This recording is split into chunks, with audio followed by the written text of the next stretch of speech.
복음은 부활에 대한 내용이 굉장히 많이 나와 있습니다. 오늘 8절과 9절에서 보면 교회에서 거의 금기시 되어 있는 말씀이 있다면 그것은 저주일 것입니다. 저주를 누가 하겠어요? 또 저주를 누가 좋아하겠어요?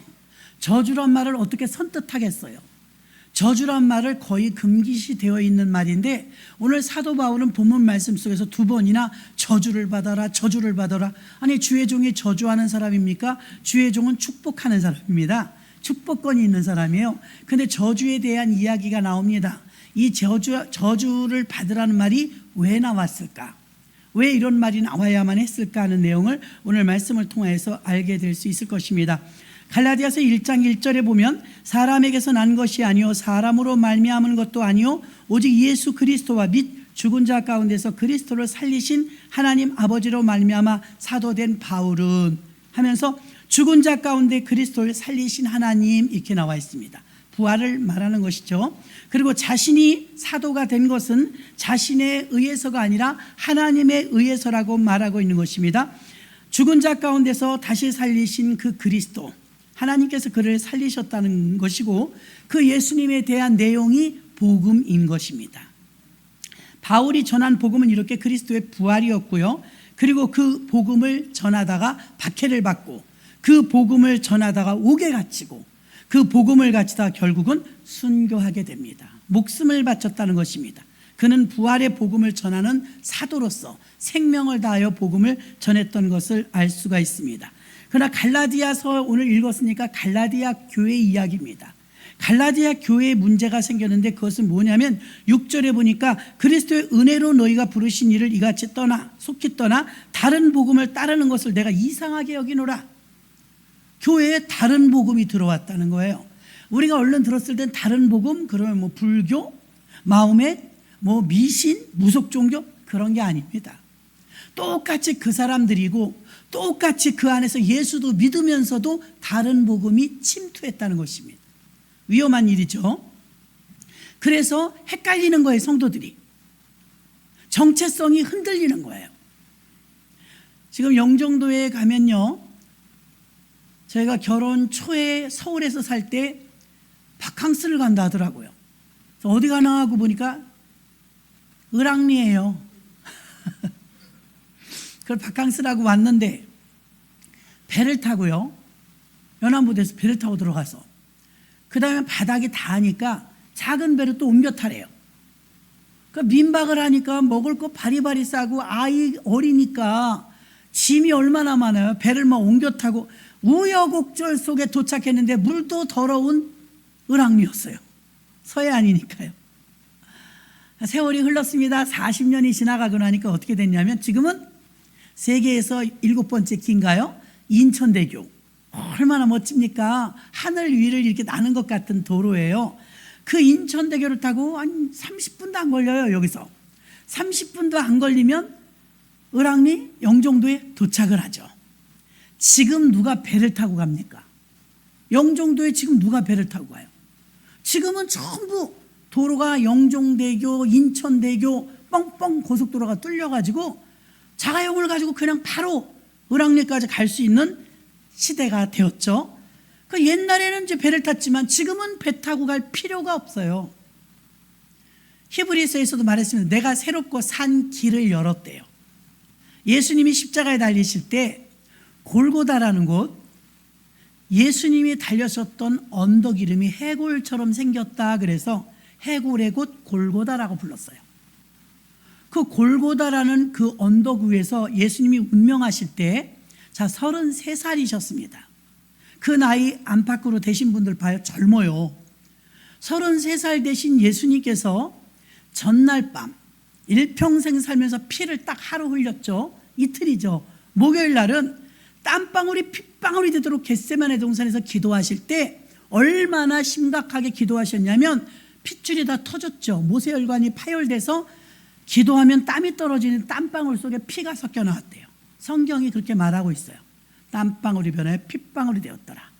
그것은 오늘날 의학적으로 분석을 하면 모세혈관이 파열된 거래요. 자, 이렇게 모세혈관이 파열돼서 예수님이 목요일날 피를 땀 속에 섞여서 좀 흘렸어요. 다음 날은 더 했죠. 목요일 다음 날이 성금요일이 되죠. 금요일 날은 신문과 고통을 받느라고 빌라도는 사실 예수님을 죽이고 싶지 않았어요. 그래서 막 피가 낭자하게 채찍을 맞고 고문을 당한 다음에 풀어주려고. 그 모습이 너무 흉측하면 저렇게까지 죄 짓진 않았잖아. 민중들이 그렇게 생각할 줄 알고 고문을 하게 했습니다. 자, 그 당시에 고문을 하면요, 채찍이 여러 갈래가 이렇게 되어 있지 않습니까? 한 가닥이 아니었어요. 가죽 끈에다가 여러 갈래로 갈라진 이 갈라진 그 끝에는요, 납조각이나 상아 뼈 조각을 넣는데 예수님이 당하실 때는 상아 뼈 조각이었다고 해요. 상아로 도장도 만들죠. 아주 단단합니다. 그러면 상아 뼈 조각을 갈아서 마치 고기 갈고리처럼 낚시 바늘처럼 만들어요. 이렇게 만든 게 7가닥, 8가닥이 돼요. 그럼 로마 병정이 있는 힘을 다해서 자기는 직업이니까요, 이 채찍을 가지고 이렇게 해서 확 던지면 그 몇 가닥 되는 채찍이 예수님 몸을 확 휘감아요. 날살이었잖아요. 그럼 예수님 몸을 확 휘감으면 이게요, 낚싯바늘도 고기를 잡을 때 이렇게 해서 빼주더라고요. 그렇죠? 이렇게 빼주잖아요. 인정사정 없습니다. 그렇게 안 빼요. 차크닥 하고 채찍이 가해지면 딱 잡아다녀요. 그럼 잡아다니면 이게 빠지는 게 아니에요. 찢어지는 거죠. 그러니까 채찍에 한번 딱 걸려들면은 예수님 살을 뜯어내야 나오는 거예요. 근데 한 번만 맞았느냐? 수도 없이 맞았죠. 채찍을 다시 찰싹하면 휙 감기면서 상아뼈 조각이 살에 팍 박혀요. 박힌 것을 돌려서 빼는 게 아니고 그냥 잡아 뜯어요. 그럼 어떻게 되겠어요? 말도 못하는 고통이 오겠죠. 그래서 등이며 뭐 온몸이 피투성이었습니다. 그런다가 예수님이 유대인의 왕이라니까 조롱하느라고, 네가 유대인의 왕이야? 그럼 면류관이 있어야지. 그리고 탱자나무를, 그 광야에서 자라는 탱자나무는 아주 세요. 우리나라 가시하고 좀 틀립니다. 탱자나무를 이렇게 엮어서 머리에 뒤집어 씌우는데 면류관이라고 조롱하는 거죠. 이 탱자나무 가시가 희한한 게요, 들어갈 땐 들어간대요, 나올 땐 안 나와요. 점점 깊이 박히는 거예요. 그럼 예수님이 채찍에 맞으시면서 넘어지시면서 150근이나 되는 무거운 십자가를 지고 39번을 넘어지십니다. 그때마다 머리에 있는 면류관은 점점 푹푹 박히고 가시 면류관이 더 깊이 박힐 때마다 피가 낭자하게 흘렀어요. 날씨는 섭씨 50도입니다. 보통 그 나라 날씨가 50도예요. 그 엄청난 더위와 이 겉옷을 입은 것이 휙휙 감기면서, 여러분 더우니까요, 질퍽거리지 않습니까? 그럼 이 십자가를 어깨에 메고서 150근이 되는데 그걸 들고 갈 힘이 없는 게 밤새 고문당했죠. 굶으셨죠. 기도하셨죠. 탈진이 되는 거예요. 탈진. 자꾸 쓰러지시는 거예요. 그런데 인정사정 없습니다. 더 때리고 더 때려서 예수님 몸은 피가 낭자하고 십자가에 달리실 때 이제 완전히 클라이막스죠. 이쪽 손 17cm의 대못을 박습니다. 두 개의 발을 모아서 17cm의 못을 탕탕 박습니다. 키가 2m셨다는데 2m에 약 60kg밖에 안 되는 예수님의 그 몸이요, 세 개의 못에 의해서 걸려 있으면 살갗이가 찢어지면서 늘어지죠. 몸이 자연스러운 거 아닌가 생각해봐도. 그런 그 몸이 축축 늘어질 때마다 살이 쭉쭉 찢어지는 거예요. 이 고통이 또 얼마나 심했냐면 숨을 쉴 수가 없을 정도로 가파르고, 예수님이 당하신 고통이 너무 크기 때문에 뒤꿈치를 눌러줘야 이렇게 누르면서 이렇게 한번 숨을 쉴 수가 있었다고 합니다. 숱한 기아와 갈증으로 수도 없는 졸도를 했대요. 그리고 뒤꿈치를 눌러주면서 이렇게 숨을 한 번씩 쉬어야 되니까 뒤꿈치를 한번 누를 때마다 못 박았던 곳에서 피는 점점 나오고요. 그리고 급기야는 세 개의 못에 걸려서 면류관에서 피는 철철 흐르죠. 이제 딱 대를 세웠는데 높잖아요. 높으니까요, 빨리 죽으라고 로마 병정들은 직업이에요, 직업. 큰 창을 가지고요 푹푹 찌르는 거예요. 그래서 성경에 보니까 예수님 옆구리를 로마 병정이 창으로 찔러서 물과 피가 나오더라. 이렇게 써 있지 않습니까? 그럼 온몸이 다 피투성인 거예요. 거기다 날씨는 섭씨 50도라서요 젊은 장정이라 할지라도 견딜 수 없는 고통이 가중됩니다. 그 속에서 예수님이 졸도했다 일어났다 졸도했다 일어났다 하는데 언제까지 그렇게 두느냐? 죽을 때까지. 죽을 때까지 그렇게 매달아 놓기 때문에 예수님이 당하시는 고통은 우리가 상상할 수가 없을 정도의 큰 고통인데요, 그렇게 해서 말라 죽을 때까지 매달아 놓는 거예요. 다른 사람들은 6월절 명절을 지내야 되니까 우편강도 자편강도는 망치로 무릎팍을 탁탁 때렸어요. 뼈를 꺾었다고 성경에 써 있습니다. 근데 예수님은 뼈를 꺾으려고 하니까 벌써 죽었네. 그 옆구리를 푹 찔렀더니 물과 피가 나오더라. 여러분, 물과 피가 나오는 건요, 선지를 생각해 보십시오. 우리 살아있는 사람은 아무데나 찔러도 피가 나오지 물은 안 나와요. 그 죽은 사람에게서만 물과 피가 분리된다네요. 그러니까 예수님은 이미 죽은 거예요. 그 예수님이 죽으셨기 때문에 창을 푹 찌르니까 물따루 피따루가 나왔던 거라서 안 꺾은 거예요. 시편에 이미 예언되어 있었죠. 그 뼈가 꺾이우지 않을 것이요. 그 예수님은 뼈가 꺾이우지 않는다는 예언이 있었기 때문에 뼈가 꺾이우지 않았어요. 상상을 해보십시오. 그 뙤약볕에 50도의 날씨에 온몸은 피가 딱지가 앉을 정도로 소금이 버벅버벅, 자체적으로 몸에서 소금이 그렇게 말라가지고 죽을 때까지 두는데, 여러분 얼마나 아프면 죽을까요? 우리는 허리 아프면 허리 아파 죽겠네, 다리 아프면 다리 아파 죽겠네, 배고프면 배고파 죽겠네, 그래갖고는 안 죽어요. 여러분, 예수님은 죽을 때까지 그렇게 매달려 있었다고요. 예수님이 우리를 구원하신 값이 아무나 나가서 매일 전도하면서 선물 주면서 예수 믿고 구원받으세요, 예수 믿고 구원받으세요. 사실 우리가 예수 믿고 구원받는 거 무료예요. 공짜입니다. 싸구려라 무료가 아니라 여러분, 너무나 고귀하고 너무나 값진 대가를 누군가가 지불했기 때문에 뼈를 깎는 아픔과 피 흘림과 고통 속에서 인내하고 참으시면서 오직 희망 하나, 우리 살리겠다는 일념 하나로 예수님은 십자가에서 아낌없이 피 쏟아 죽으시고, 나를 기념하라. 언제까지요? 내가 다시 올 때까지 나를 기념하라. 오늘 성찬식을 뗄 때 우리가 떡을 먹습니다. 우리가 포도주를 마십니다. 우리가 마실 땐 포도주고 우리가 먹을 땐 떡이지만 예수님은 받아 먹으라. 이는 내 몸이니라. 주님의 살이라고 생각하고 먹으라는 거예요. 받아 마시라. 내 피니라. 그러니까 여러분이 성찬을 뗄 때마다 왜 나를 기념하라고 하셨을까? 예수님을 기념하라고 떡상을 차려놓으시고 주실 때는요, 십자가를 생각하라 이 말입니다. 십자가. 이 떡을 기념하는 것은 십자가예요. 떡은 한 덩어리요, 떡은 예수님이요, 예수님으로 하나 되고 그 피를 나눠준 게 우리들인 줄로 믿습니다. 절대로 공짜가 아니에요. 우리 자녀들이 냉장고를 열어가지고 아이스크림도 꺼내 먹고 과일도 꺼내 먹고 다 애들은 공짜예요. 그 공짜입니까? 엄마가 사다 놓는 거지. 예수님이 우리를 구원하여 주시는데 정말 공짜입니까? 예수님이 대가를 지불하신 것이지. 우리가 가히 상상할 수 없는 엄청난 대가를 지불하시고 우리를 구원하신 게 복음입니다. 그런데 어느 날 갈라디아 교회에 복음이 왜 다른 복음이 나왔느냐? 먼저 예수 믿은 사람은요, 저는 모태신앙이에요. 우리는 어머니가 아직도 생존에 계시기 때문에 4대가 지금 교회를 나가요. 4대. 자랑스럽죠? 자, 4대가 예수 믿어요. 그러면 이제 교회에서 살다시피 했단 말입니다, 아이들이.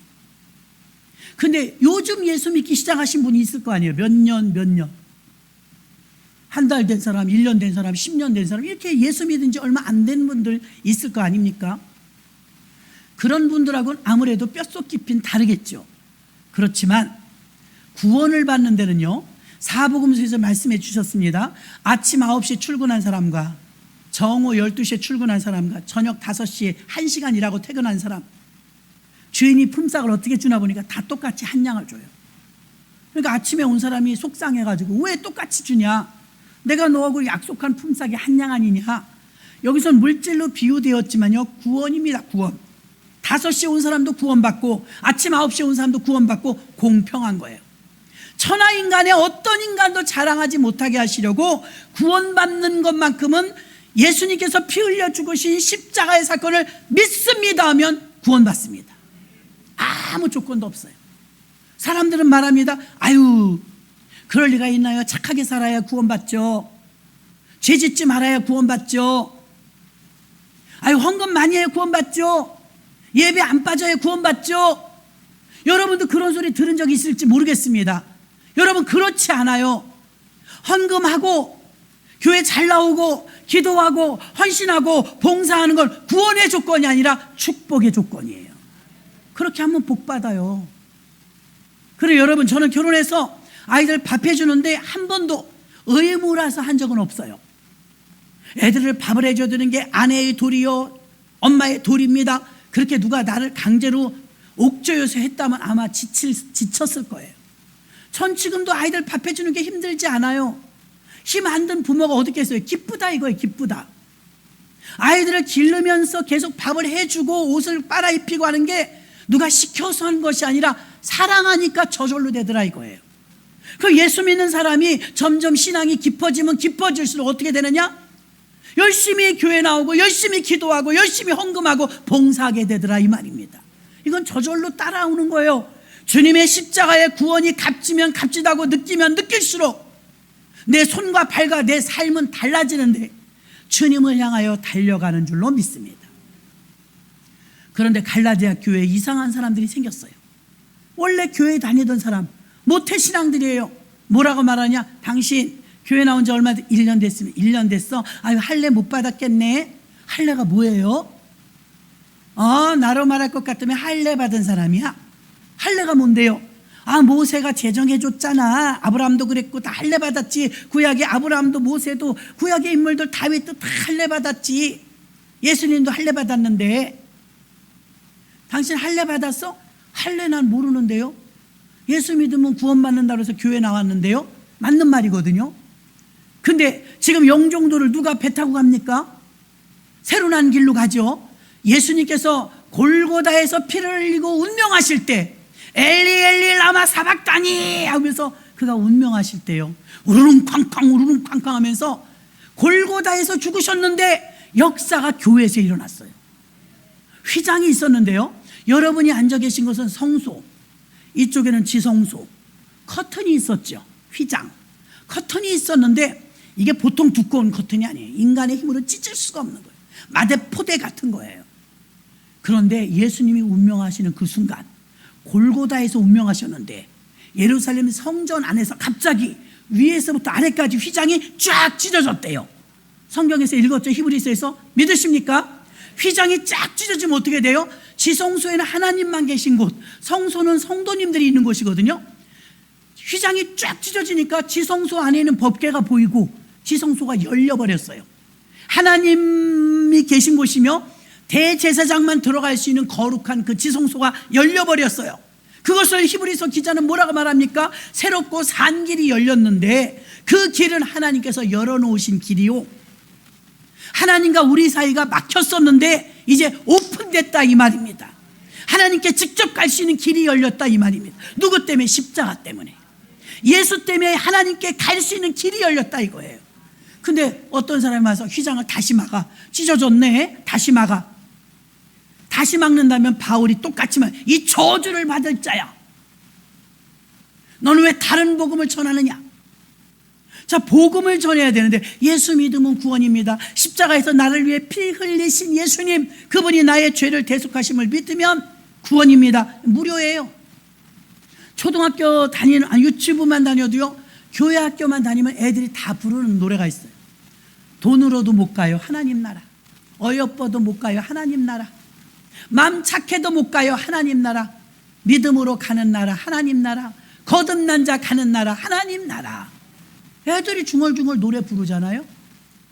그런데 지금 뭐라 그래? 착하게 살아야 구원받아요. 율법을 지켜야 구원받아요. 할례를 받아야 구원받아요.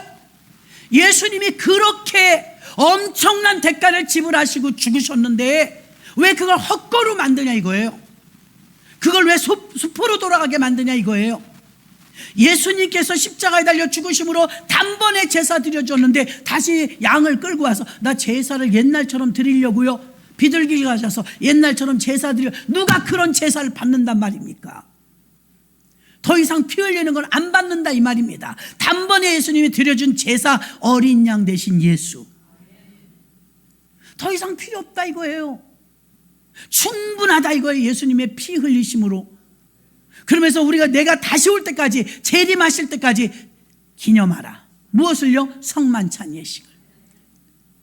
우리는 그렇게 생각합니다. 장로교에서 오신 분들, 이상하네, 내가 옛날에 다니던 교회에서는 부활절, 성탄절 이런 때만 성찬했는데, 세례도 그때만 했는데, 여기 순복음교회 오니까 이상해, 한 달에 한 번씩 성찬을 해.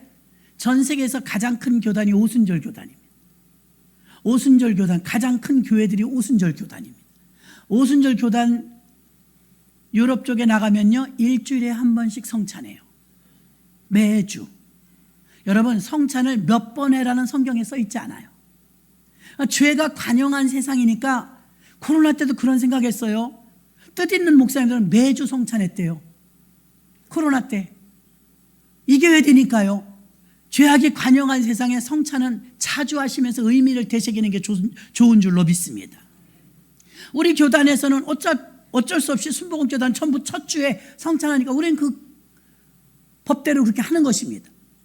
그 성찬을 떼면서 성찬의 의미를 새겨야 되는데, 단번에 드려주신 제사, 십자가에서 흘린 보혈의 피를 생각하고 그 피로 피를 나눈 형제자매가 되어 육신적인 피를 나눈 혈연 관계를 초월하는 예수님의 피를 이어받은 예수의 가족이 된 것입니다. 예수의 가족, 권속이에요, 권속. 갈라디아 교인들이 가끔 혼란이 온 거예요. 아우, 교회가 혼란스러워. 왜 혼란스러워요? 아니, 어떤 사람은 할례를 받아야 된다고 그러고, 어떤 사람은 율법을 지켜야 된다고, 어떤 사람은 또 제사도 옛날처럼 가끔 드려야 된대. 양을 갖다가. 아니, 어떻게 해야 구원받는 거야? 화가 났어요, 사도 바울이. 교회에서 주의 종이 해서는 안 될 말을 지금 하는 거예요. 해도 됩니다. 왜요? 교례를 어긴다니까요. 너희는 저주를 받을지어다. 다른 복음을 증거하면 저주를 받을지어다. 두 번을 강조해요. 그래서 그 말이 나온 거예요. 어떻게 흘리신 피인데, 어떤 대가를 지불한 피인데, 어떻게 죽으셨는데 그걸 다 헛되이 만드냐 이거예요. 그러니까 이 저주를 받을 자들아. 그래서 나온 말입니다. 여러분, 우리가 예수님이 십자가에 달려 죽으시는데 제자들도 도망갔고 우리들이 한 건 아무것도 없어요. 천하인간의 어떤 인간도 구원받은 것에 대해서는 생색을 내거나 자랑하지 못하게 하시려고, 구원받는 것만큼은 공짜입니다. 오직 의인은 믿음으로 말미암아 살리라. 로마서 1장 17절의 말씀으로 마틴 루터는 종교개혁을 이루었어요. 오직 의인은 믿음으로 말미암아 살리라. 돈으로 아니에요, 명예로 아니에요, 모태신앙으로 아니에요. 믿음으로 말미암아. 단 마태복음 16장 16절부터 18절까지 보면, 내가 이 반석 위에 내 교회를 세우리니 음부의 권세가 이기지 못하리. 내가 이 교회 위에 천국 열쇠를 주리니. 천국 열쇠를 교회에다 주셨기 때문에 교회에 다니고 예수 믿어야 구원받아요. 교회에 나오시면서 예수 믿어야 구원받는데, 무교회주의자들은 교회는 안 다니고 예수만 믿을래, 구원만 받을래, 믿음으로 구원받는다며. 천국 가는 열쇠는 교회에 있거든요. 마지막 때 신부는 누가 신부냐? 교회가 신부예요. 저와 여러분이 들어있는 교회가 신부예요. 우리나라 3.1절을 105주년을 지났습니다. 민족대표 33명 가운데 16명이 기독교인들이었어요. 기독교의 독립선언문에 보면요, 성경적인 가치가 꽉 차게 들어있어요. 그래서 하나님께서 이 나라를 향하여서 기대하시는 바도 많고요. 일본이라는 나라가 지금 위험하답니다. 왜 위험해요? 자꾸 침몰해요. 지진이 자꾸 일어나요. 쓰나미가 와요. 자연재해가 자꾸 덮쳐요. 언젠가는 섬나라들은 성경에서 섬들아 잠잠할지어다 한 것처럼 섬들이 점점 침식돼요. 지구온난화로 얼음이 녹아내리면서 물이 부풀어 올라요. 그럼 섬나라들은 잠길 수밖에 없지 않습니까? 그래서 은연중에 일본 사람들이 일본 땅 안 삽니다. 하와이 사고 먼 나라 삽니다. 105년 전에 만세운동하면서 우리의 소원이 통일이었죠. 독립이었죠. 뼈저리게 고생했습니다. 우리 창시개명에서 이름도 쓰지 못하고 우리나라 말도 쓰지 못하고 자유가 없었어요. 얼마나 억울합니까? 36년 동안 우리가 식민지 살았어요. 부끄러운 과거입니다. 105년이 지났죠. 지금도 우리가 그때처럼 가난하다면, 자기네 나라 자꾸 들끓어갖고 지진이 일어나고 자꾸 나라가 바다에 잠기고 위험해요. 진주만도 공격했던 사람이, 또 만주도 공격했던 사람이, 필리핀도 공격했던 사람이, 아니 일본이라는 나라는 잘 쳐들어가요. 우리나라는 900번이 넘도록 전쟁을 겪었지만 한 번도 우리가 쳐들어간 적은 없어요. 방해산업체들에서 우리도 무기를 만들어요. 무기. 우리는 무기를 만드는 용도가 완전히 달라요. 방어용이에요. 북한이 언제 쳐내려올지 모르니까. 그래서 무기를 만드는데 지금 무기가 얼마나 잘 팔리는지. 돈을 막 긁어 모아요.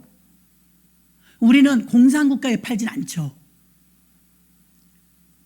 그래가지고 사방에서 한국한테 도와달라고 하는 콜이 그렇게 많이 오는 거예요. 전 세계적으로 삼성 같은 대그룹 회사가 하나만 있어도 우리나라가 그렇게 유명해지는데 앞으로는 5개, 6개가 생긴다잖아요. 전 세계적으로 이제는 휘발유가 아니고 전기차를, 대세가 그래요. 전기차를 다 쓰라고 그러는데 전기차 배터리를 만드는 기술이 우리나라가 탑이래요. 탑. 다른 데는 못 만들어요. 잘. 우리나라는 기름이 없어요. 기름 한 방울도 안 나요. 주유소가 얼마나 많아요. 근데 기름이 검은 진주가 막 푹푹 올라오는 나라에서도요, 그걸 정제하는 기술이 없어요. 우리나라는 있어요. 대단한 민족 아닙니까? 그래서 우리나라가 지금 세계 10위권에 있다고 하지만 정말 남북한에 통일되기만 하면요, 러시아까지 기차로 가지 않습니까? 그 물류 비용이 10분의 1로 줄어든대요. 비행기로 갈 거, 항만으로 갈 거. 그러면 이제 돈을 긁어 모으는데 G7이 아니라 여러분 G2, 우리나라가 2위로 진입할 수 있는 길이 멀지 않았다는 거예요. 2위. 240나라 중에 2위. 이게 말이 됩니까 여러분? 정말 우리가 그렇게 똑똑하고 잘나서 그럴까요? 남한하고 북한하고 확연하게 드러나지 않습니까? 인공위성에서 밤에 사진만 찍어봐도 남한인지 북한인지 금방 알아요. 북한은 깜깜해요. 남한은 환해요. 부유하다는 증거, 부강하다는 증거를 보여주고 있는 줄 믿습니다. 더 좋은 건 3.1절을 맞이하여서 우리가 그때처럼 지금도 가난하다면, 그때처럼 힘이 없다면, 그때처럼 무기가 없다면 쟤네는 벌써 우리한테 또 왔을걸요? 일본이 얼마나 부럽겠어요. 우리나라 땅이 얼마나 탐나겠어요. 멀지도 않고 그냥 뺐으면 좋겠는데 너무 커버렸어. 우리나라가 너무 커버렸어요. 건드려보지 못할 정도로 막강해졌어요. 부도 탓이죠 여러분? 예, 이 나라가 그런 나라예요. 덤벼보지 못할 정도로 커버렸어요. 가전제품은 가전제품, 자동차는 자동차대로 모든 면에서 일본을 다 능가하고 있어요. 일본이란 사람들의 그 근성 속에는요, 남의 거 침략을 잘해요. 그 자기네 나라 땅이 자꾸만 지진나고 가라앉으니까 땅을 구해야 돼요. 지금 알아보고 막 사고 있잖아요. 하와이까지 가려니 얼마나 멀어요. 14시간을 가야 되는데 우리나라 1시간도 안 걸리죠? 요거 뺐으면 좋을까요? 안 좋을까요? 굉장히 좋아할 것 같아요. 요거 뺐으면 좋겠는데 지금 뺐을 수 있어요? 없어요? 못 뺐어요. 이제 나라가 국력이 그만큼 높아졌어요. 감사하시기를 바랍니다. 이 좋은 땅, 하나님께 착한 사람 편이에요. 하나님이 이 민족을 통해서 이루실 뜻이 있기 때문에, 정말 이 땅을 통해서 하나님이 이루실 뜻이 있기 때문에 이 땅에 마구마구 부어주신 줄로 믿습니다. 우리는 침략을 몰라요. 아무리 한미일 공조한다 그래도 이 미국 사람들이 생각할 때 일본을 자꾸 밀어줘갖고 키워지면 위험한 민족이에요. 또 쳐들어올걸요? 대한민국은요 0%도 쳐들어올 확률이 없는 나라예요. 북한이 하도 우리한테 저렇게 적대적으로 하니까 우리가 어쩔 수 없이 무기를 만들어서 방어용이지 공격용이 아니었다는, 공격용. 그걸 세계인들이 알아요. 그러니까 우크라이나하고 러시아하고 싸워도요, 러시아도 우리하고 잘 지내고 싶어하고 우크라이나도 우리하고 잘 지내고 싶어하고. 우린 적이 없는 나라예요. 아멘.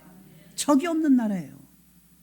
이렇게 부강한 나라, 튼튼한 나라 만들어주셨으니 105년에 대해 너무 감사한 거예요. 그런 감사한 마음과 민족애가 있느냐? 어저께 신문에 보니까 태극기 개항률 10% 미만. 안 걸어요. 태극기 안 걸어. 이 민족, 이 나라 사랑하시기를 바랍니다. 사도행전 23장 6절에 보니까 바울이 그 한 부분 사두개인이요 한 부분은 바리새인인 줄 알고 공회에서 외쳐가로되 여러분 형제들아 나는 바리새인이요 또 바리새인의 아들이라 죽은 자의 소망 곧 부활을 인하여 내가 신문을 받노라. 부활을 증거했다고 잡혀가고 채찍맞고 결국 순교자가 되죠. 그러나 이 혼란을 겪고 있는 갈라디아 교인들에게 바울은 말하고 있는 것입니다. 6절에 그리스도의 은혜로 너희를 부르신 이를 이같이 속히 떠나 다른 복음을 따르는 것을 내가 이상하게 여기노라. 율법은 행위이지만 우리 구원은 복음은 은혜입니다. 은혜는 선물이란 뜻입니다. 카리스, 선물이란 뜻. 선물은 돈 안 내죠. 선물이니까. 아무리 비싸도 선물이니까. 그러나 율법은 행위이기 때문에 조건부입니다. 조건. 구약 성경 봐 다 조건부예요. 10계명만 볼까요? 10계명. 안식일을 기억할 거룩히 지키라. 하라잖아요. 하라. 내 부모를 공경하라. 그 다음에 말라 해볼까요? 도적질하지 말라. 간음하지 말라. 하라와 하지 말라가 행위잖아요. 행위. 구약은 다 행위예요. 자, 구약에서는요 하나님을 볼 때 여호와요, 하나님의 성호가 여호와예요. 너무 크신 이름이라 순복음교회에서는 야훼로 바꾸고 말합니다. 야훼, 여호와요. 지금 여호와요 부르며 기도하시지 마세요. 지금은 주 예수 그리스도의 이름을 우리에게 주셨어요. 시대에 맞게 기도하라 이 말이. 지금은 예수 이름을 부르세요. 주여 주여 하고 예수님 예수님. 그리고 모든 기도 끝에는 예수님의 이름으로 기도했습니다. 그렇게 하라고 하셨기 때문에 지금은 예수님의 이름으로 기도해야 될 줄로 믿습니다. 자, 복음을 저는 더 이상 필요한 게 없어요. 복음에 예수님이 십자가에 달려 죽으시면서 우리를 살려내신데 더 이상 필요한 건 없어요. 그런데 왜 자꾸 이것저것 덕지덕지 갖다 붙이면서 할례도 받으면 좋다, 율법도 지키면 좋다, 가끔은 그래도 옛날처럼 양을 끌어다 제사를 우리도 드리자, 기념이지 않냐 기념, 이따위 소리를 하니까 갈라디아 교인들이 헷갈리고 마음속에서 정체성이 흔들리고, 아 도대체 어떻게 해야 구원받는 거야? 그때 사도 바울이 답답하니까 너희는 어찌하여 그렇게 예수님의 십자가의 죽음을 헛되이 만드느냐? 너희들은 내가 다시 말하노니 복음 외에 다른 복음을 증거하면 저주를 받을지니라. 이렇게 외쳤던 거예요.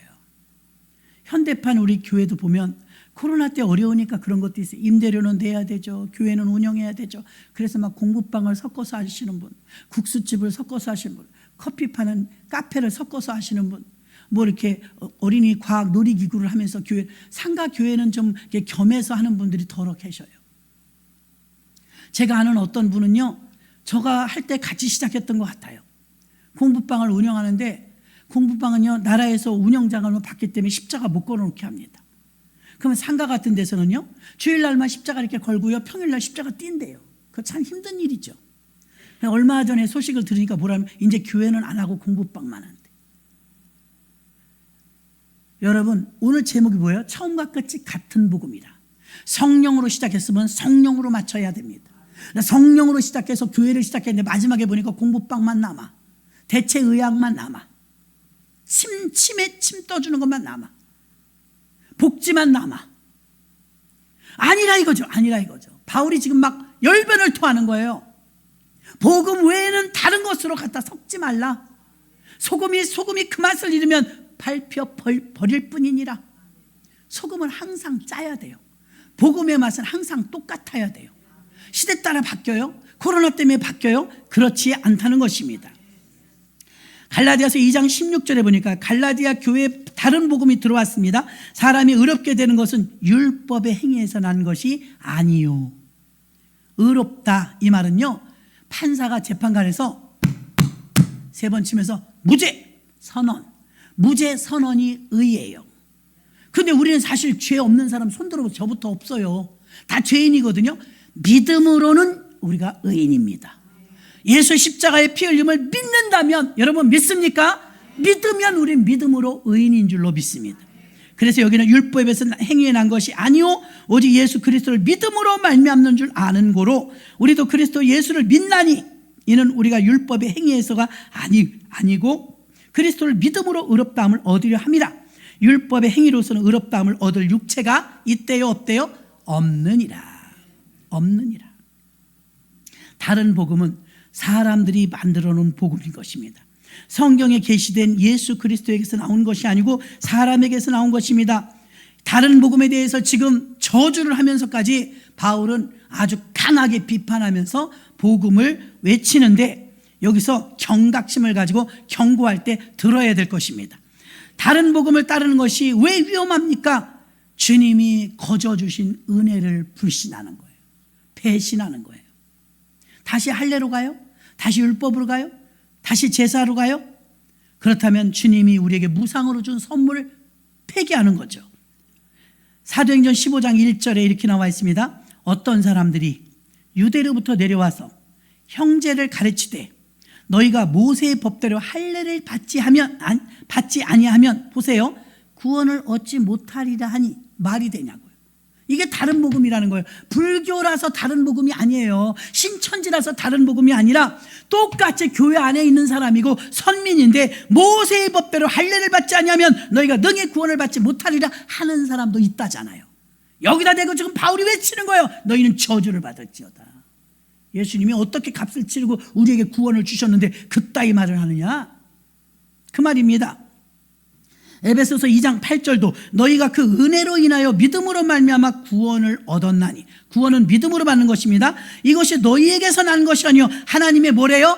선물이라. 믿습니까? 선물 받으셨습니까? 예, 구원은 은혜이며 선물인 것입니다.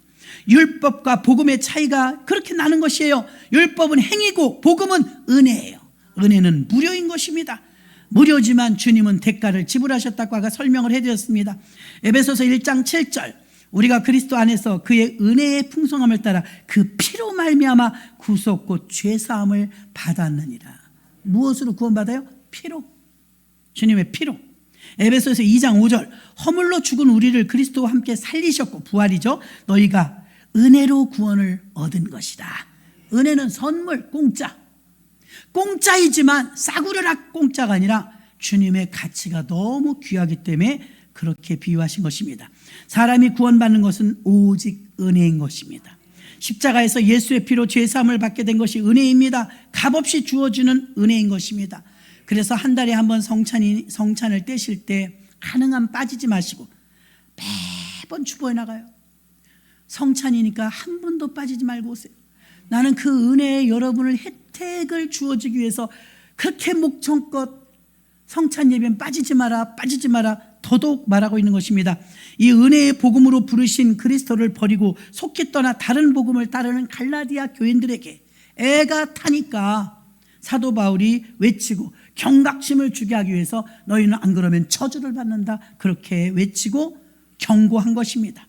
하나님의 은혜, 독생자 예수 그리스도를 보내셔서 십자가에서 인간이 담당할 죄를 형벌을 받으시고 우리 인간을 구원시켜 주시려고 자신의 몸을 깨뜨려 피 흘려 물 쏟고 피 쏟아서 엄청난 대가를 지불하고, 물물 교환하면 비슷한 것끼리 물물 교환해야 되잖아요.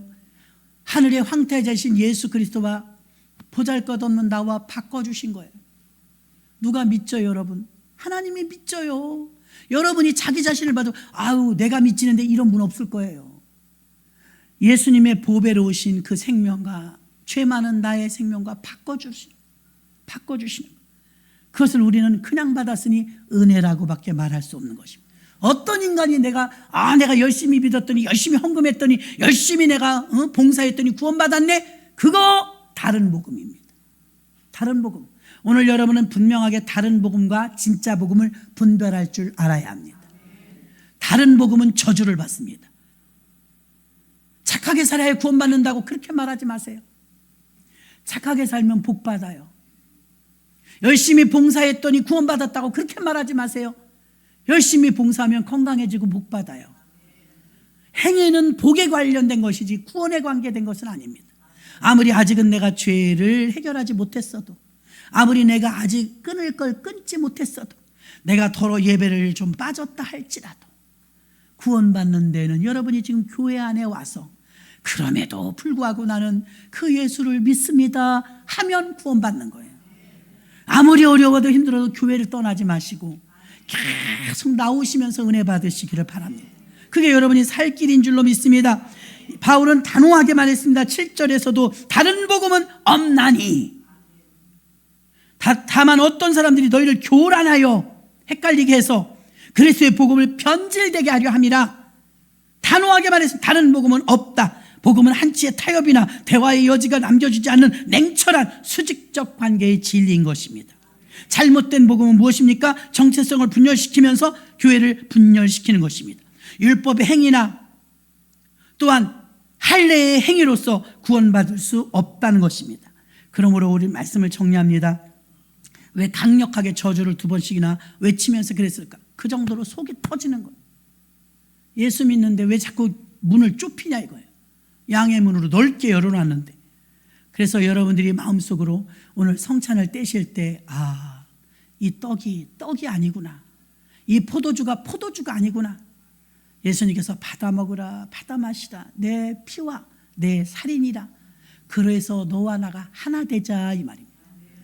집안의 아들, 딸마다 혈연만 돼도 다른 사람보다 훨씬 팔이 안으로 굽어요. 예수 그리스도의 혈연 관계가 되면 예수님의 가족이 되는 것입니다. 우리 모두는 권속이요 예수님의 가족인 줄로 믿습니다. 하나님 아버지 갈라디아 교회의 교인들이